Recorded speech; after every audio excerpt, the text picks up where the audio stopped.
Olá, eu sou a professora Cibele, da disciplina de Ciências e Biologia. Atuo no Núcleo Regional de Umuarama e estou nos colégios estaduais Bento Mussurunga, Princesa Isabel e o Colégio Cívico Militar Padre Manuel da Nóbrega. Hoje a aula será para a turma do 8º ano do Ensino Fundamental 2 e o conteúdo será sobre o sistema digestório, certo? Então, pessoal, como já foi dado em outras aulas, nas aulas anteriores, nós falamos sobre os nutrientes, sobre as funções que os nutrientes exercem no nosso organismo, os carboidratos, lipídios e proteínas.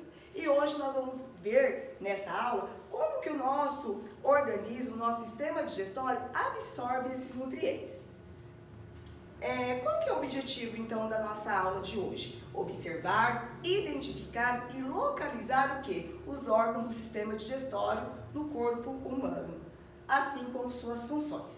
Antes de iniciar a aula, eu quero que vocês observem essa imagem e pensem, tá? Sobre esse questionamento que eu estou fazendo para vocês. Sempre ouvimos que devemos mastigar muito bem os alimentos.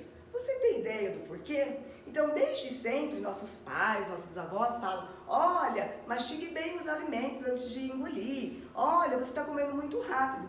E isso tem um porquê. E depois da nossa aula, nós vamos ver o porquê devemos mastigar bem os alimentos. Então, turma, aqui é o nosso sistema digestório, tá? Completo. Aqui é o processo da digestão, certo?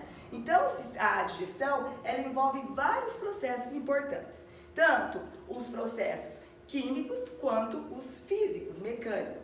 O processo mecânico, físico, é quando nós mastigamos os alimentos para diminuir o tamanho deles, tá? E o químico é quando tem a ação das enzimas. Então, as enzimas, elas têm essa função de quebrar as moléculas de carboidrato, lipídio e proteína para que o nosso organismo, as nossas células, absorvam melhor esses nutrientes, tá?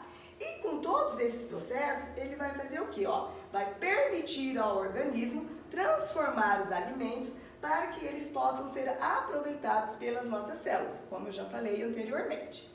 O sistema digestório, pessoal, ele é formado em dois momentos, tá? Nós vamos ter o quê? O tubo digestório, certo? E os órgãos anexos, ou glândulas anexas. O tubo digestório, então, ele é formado pela boca, faringe, esôfago, estômago, intestino delgado e intestino grosso. E os órgãos anexos são as glândulas salivares, o pâncreas e o fígado. Lembrando que os órgãos anexos, eles não são órgãos do tubo digestório, e sim, eles ajudam no processo da digestão, tá? Vamos começar então falando da boca. Então, quando nós vemos a boca, a gente vê só os dentes e a língua, certo? Só que a digestão começa pela boca. A partir do momento que você colocou o alimento na boca, nesse momento começou a digestão. O processo de digestão já começou. Até porque é na saliva, que daqui a pouco eu vou falar sobre ela, que vai ter o quê? Tem a pitialina, que é a enzima que vai quebrar a molécula de carboidrato. Então, a boca é a cavidade de entrada do tubo digestório e nela encontra-se o quê? A língua, tá? Que é um órgão musculoso que vai o quê? Movimentar o alimento, misturando ele com a saliva e ajudando a triturar juntamente com os dentes, tá? Para que seja melhor a deglutição desse alimento. Aqui nós temos as glândulas salivares.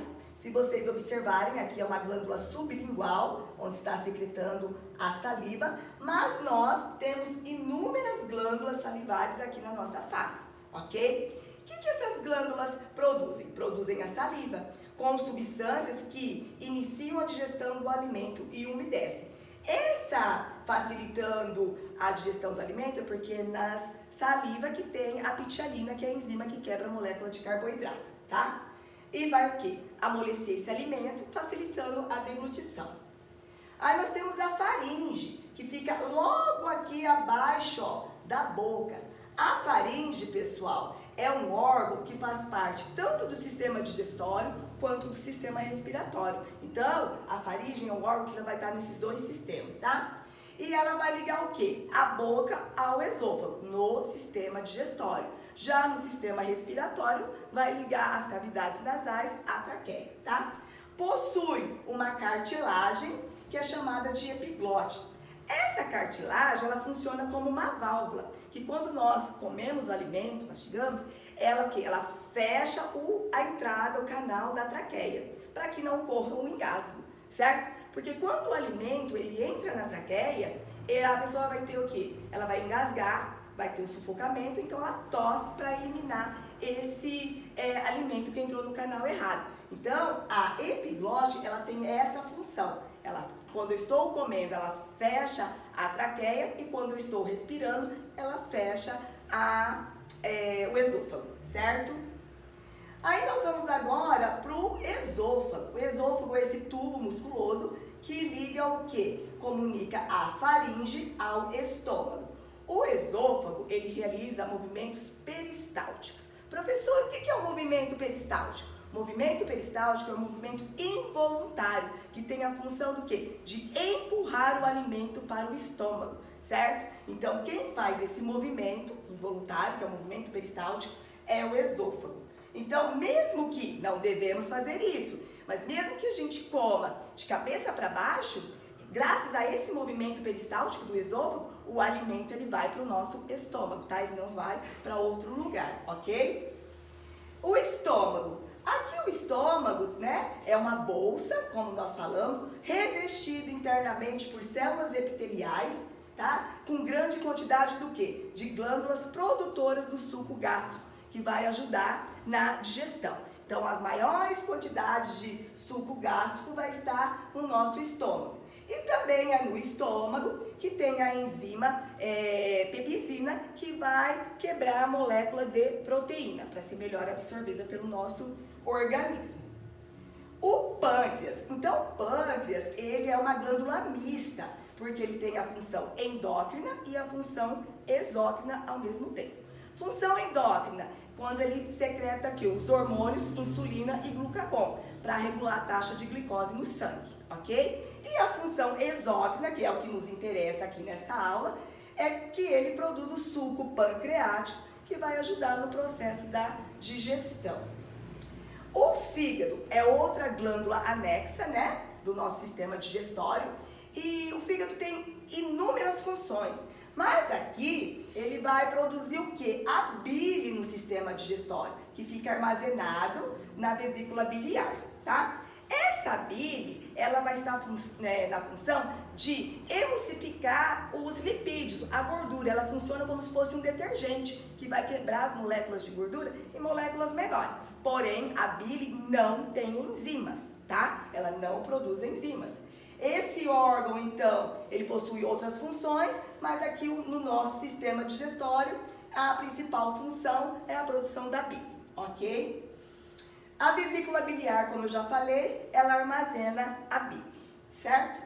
O intestino delgado, ele é dividido em 3 partes, duodeno, jejum e íleo, certo? Ele é um órgão bem grande, tem 6 a 8 metros, e ele possui pequenas dobras, que nós chamamos de vilosidades, certo? A principal função do intestino delgado é a absorção de nutrientes. Então, é no intestino delgado que ocorre a absorção de nutrientes. E também é no intestino delgado que tem a produção da enzima, né, lipase, que vai quebrar as moléculas de lipídios. O intestino grosso é um tubo mais curto que o intestino delgado e a principal função é a absorção de água e a produção de fezes. E ele divide-se em 3 partes: seco, cólon e reto, tá? Que é a parte final do intestino grosso, que termina no ânus, quando nós eliminamos o bolo fecal. Aqui, pessoal, então, depois de toda essa explicação, um momento de praticar. Eu vou deixar essa atividade para vocês realizarem, tá? Para vocês identificarem o tubo digestório. Essa pergunta, por que a digestão é um processo essencial à vida? E, finalizando a aula, e tudo isso nós vimos hoje. A digestão transforma os alimentos para serem absorvidos, o sistema digestório, como ele é dividido, tá? Espero que vocês tenham compreendido e até a próxima aula.